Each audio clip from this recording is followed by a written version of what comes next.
అందరికీ నమస్కారం.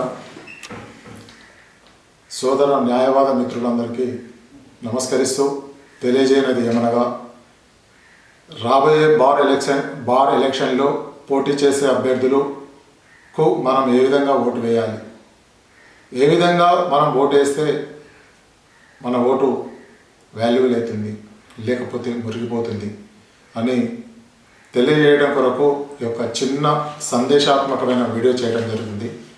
మిత్రులారా, మన బార్ కౌన్సిల్ ఎలక్షన్లో రేపు 20 మంది పోటీ చేయొచ్చు, 25 మంది పోటీ చేయొచ్చు, 50 మంది పోటీ చేయొచ్చు.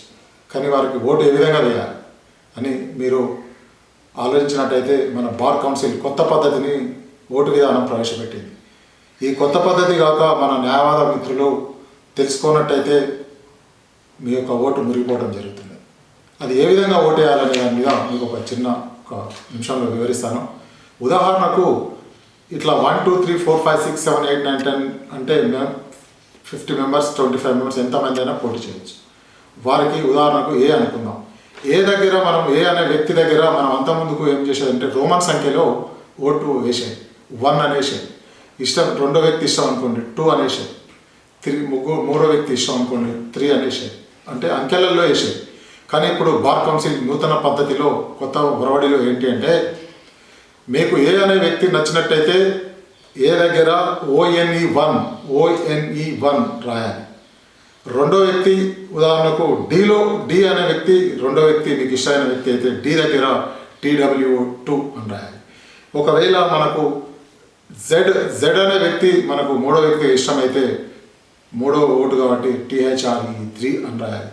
అంటే ఈ విధంగా అంకెలలో రాసుకుంటూ పోవాలి. ఎన్ని ఓట్లు వేయాలి అంటే, పూర్తిగా మీకు ఇచ్చిన బ్యాలెట్ పేపర్లో 5 ఓట్లు వేయాలి. 5 అంటే ONE1 TW2 THRE3 FOUR4 FIV5 ఈ 5 ఓట్లు వేయకుండా నేను 4 వేస్తాను, నాకు 4 ఇష్టం 4 వేస్తానని మీరు అనుకుంటే మీరు వేసిన ఓటుకు ఫాయిదా ఉండదు, మీ ఓటు మురిగిపోతుంది. గుర్తుపెట్టుకోండి, మరీ చెప్తున్నాను, 5 ఓట్లు కంపల్సరీ వేయాలి. 5 ఓట్లలో నాకు ఇష్టమైన వ్యక్తులు ఇద్దరే, నేను 2 వేస్తా అంటే కుదరదు, మీ ఓటు మురిగిపోతుంది. కాబట్టి 5 ఓట్లు మీకు ఇచ్చిన అభ్యర్థులలో జెడ్ వరకు 25 ఉన్నని 50 ఉన్నానండి, వెతుక్కొని 5 ఓట్లు మాత్రం తప్పనిసరి వేయాలి. అలా వేసినట్టయితేనే మీ ఒక ఓటు వాల్యుబుల్ అవుతుంది, లేకపోతే మురిగిపోతుంది. మిత్రులందరూ కూడా ఈ యొక్క విషయాన్ని గమనించి ఈ పద్ధతి ద్వారా ఓటు వేయాలని కోరుతూ మన యొక్క మిత్రులందరికీ కూడా నా యొక్క సందేశాత్మకమైన ఈ వీడియోని షేర్ చేయాల్సిందిగా కోరుచున్నాను. నా పేరు Namireddy Srinivas Reddy, advocate, Nalgonda. Thank you sir.